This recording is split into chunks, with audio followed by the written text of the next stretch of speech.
You probably recognize me from America's Next Top Model. Okay, I didn't get on. They said I was too old and too fat. I said, I'm not too old.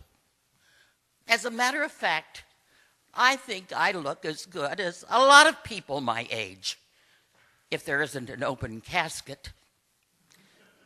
You know, it's really tough to make it in show business. I keep hoping my name will become a household word, but it isn't happening. I think I'm going to change to Lemon Pledge. I live in Croton, smaller than Pleasantville. We have about 6,000 people. We have 2 supermarkets, 3 gas stations, 4 restaurants, and 11 nail salons. But you know, one good thing about living in a small town is if you don't know what you're doing, someone else does. Well, the holidays are over. You know, I only got 1 Christmas card this year from my insurance broker. People are sending out those e-cards, you know, but I think Hallmark is really trying to get us to buy their cards. And they've come up with a lot of new, bizarre ideas. Now, you remember when greeting cards used to say things like, happy birthday, or congratulations. Now they say things like, thanks for being you. Like, who else would you be? You know, some of these cards are so bizarre, I figured you wouldn't believe it. On my way over, I stopped at CVS and picked up a few. Now, here's one. Happy anniversary. It would have been a year today.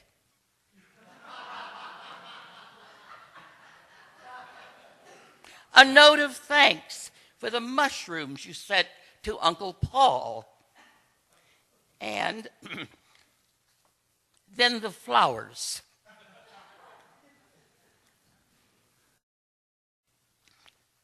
Thanks for the one-night stand. We've been friends for a very long time. Let's say we stop.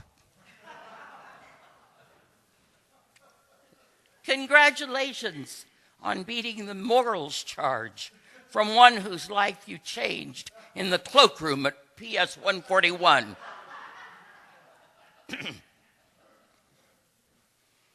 Congratulations on your new bundle of joy.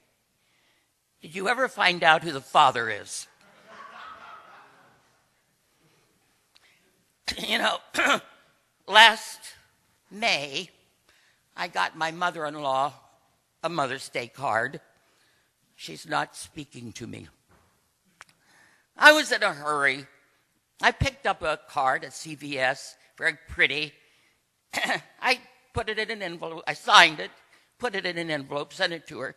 She got it, opened it. Happy Mother's Day.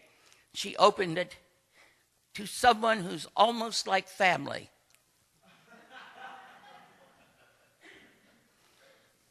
Are you enjoying your coffee and snacks?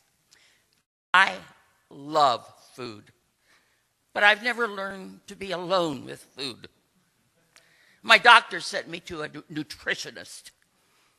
Well, have you noticed that nutritionists are always 98-pound anorexics? Her idea of an appropriate snack was fat-free mozzarella. Fat-free? That's a petroleum product. That's one molecule short of plastic. I said, look, I only eat real food. I mean, aren't the 4 basic food groups sugar, cream, butter, and chocolate? She said, let's take a look at the food pyramid. I am the food pyramid. used to be a New York City teacher for 33 and a half years, and I have lived to tell about it. I used to love to take my students on field trips.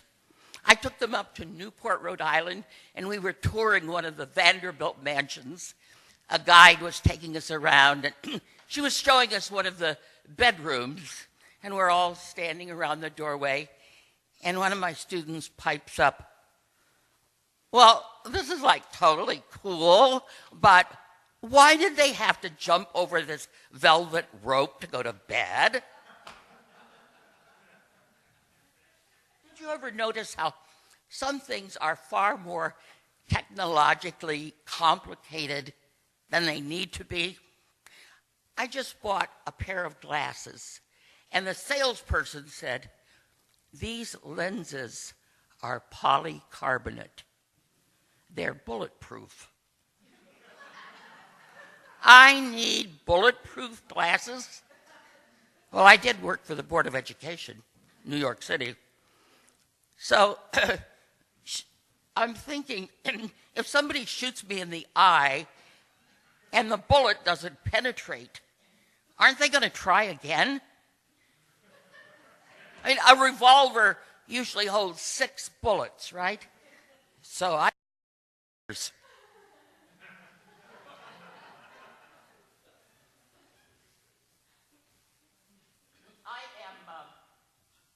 medically high maintenance. Well, for one thing, I have a metal heart valve. But, you know, there are advantages to having a metal heart valve. You can wear refrigerator magnets as jewelry. You get a free massage when airport security searches to find out what set off the alarm. You don't need a beatbox when singing karaoke. I remember my cardiologist writing out the prescription for Coumadin. He's writing it out. He says, "Now you know you're going to have to take this drug the rest of your life." I looked at it. Oh my God, my condition is worse than I thought. You wrote no refills? 12 years ago, I was diagnosed with breast cancer. I didn't have to have a mastectomy, but I had a lumpectomy. And here I am, 12 years later, cancer-free. But, well, thank you. The lumpectomy, you know, is they take a lot of tissue out of one breast. So I'm fine, but, you know, one breast is larger than the other. But, you know, I always try to look on the bright side. I entered a wet T-shirt contest and took first and third prizes. Thank you.